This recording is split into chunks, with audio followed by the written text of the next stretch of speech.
Have you ever bought a game purely because one screenshot was especially evocative? That's long gone days for me.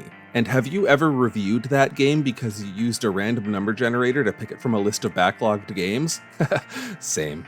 Long Gone Days is a pixel art JRPG about being at war in a modern setting. And I thought that should be pretty cool because I haven't seen it done before, but right from the get-go, it wasn't quite the experience I was expecting. The game tells the story of a sniper named Rourke, who was groomed from birth to be a soldier in an army of clones who live in a big underground bunker society called the Core. Rourke is pretty happy-go-lucky for a child soldier, and his dreams come true when he's enlisted to join a mission on the surface as a member of the elite Raven Squad.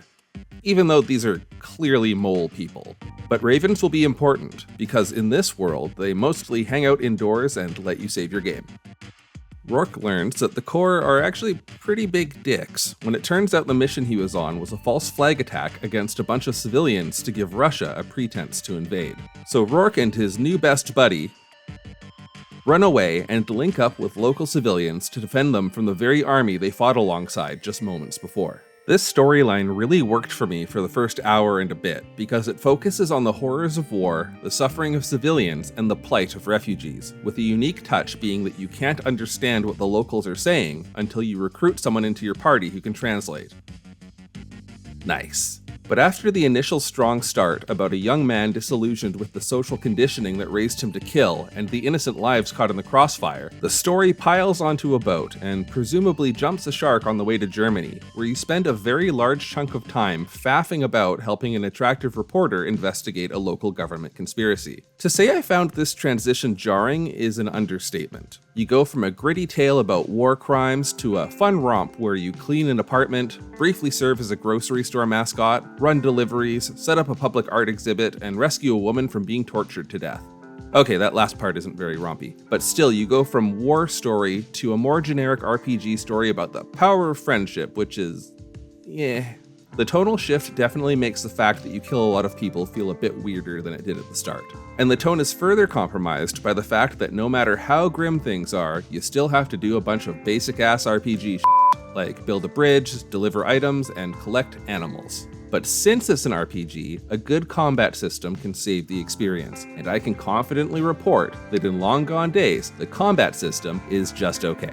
Or rather, it's kind of basic. You can attack, use a special skill that never misses, or use an item. When targeting your enemy, you select which part of their body to shoot. The more damage the spot does, the harder it is to hit. One thing I thought was cool was they let you target the arms to stop the enemy from shooting by inflicting paralysis. But I shot so many arms and triggered the paralyzed condition exactly one time in the whole game. Long Gone Days tries to inject some variety by giving you a few characters to choose from who each have their own specialties, such as sniping, medicine, applying stat buffs, and looking fly as hell. But where the game lost me was at the slumber party.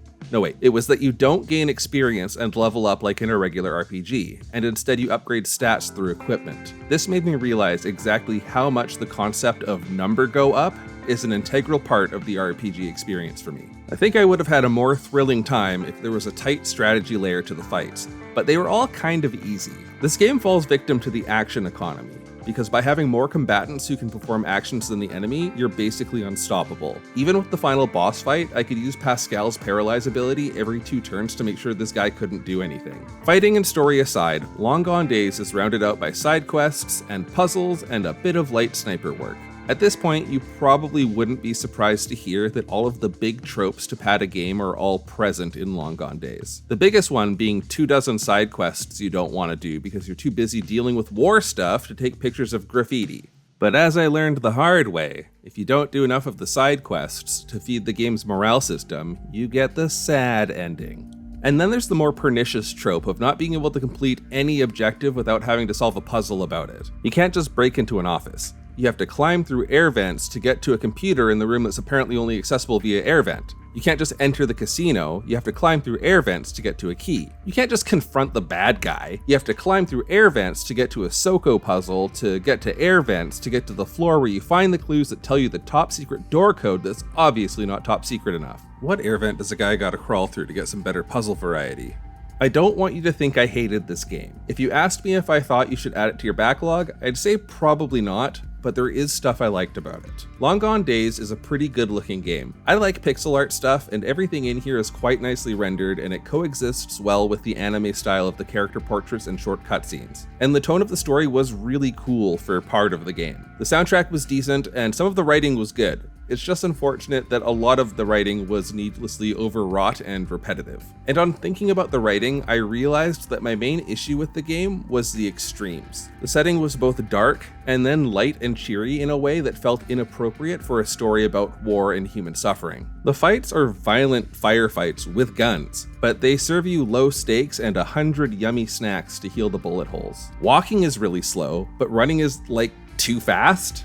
But the game isn't bad. Honestly, I blame my disappointment on myself. I judged a book by its cover and did no research about the content of the game. Instead, I let my imagination run wild, and in my head I invented the pixel art war RPG of my dreams. And it's not good to review something based on what you wish it was. But if you know of a game that's actually what I'm looking for, please for the love of God tell me in the comments. Long Gone Days is a totally fine game. There's nothing about it that I think would knock your socks off, but based on the number of positive Steam reviews, there's plenty of people out there for whom this game was a hit. But there's something strangely timely about Long Gone Days, even if it doesn't stick the landing. It released 4 years before Russia invaded Ukraine, so it's a bit prophetic. And if nothing else, Long Gone Days presents an important moral for all of us to take to heart, which is war.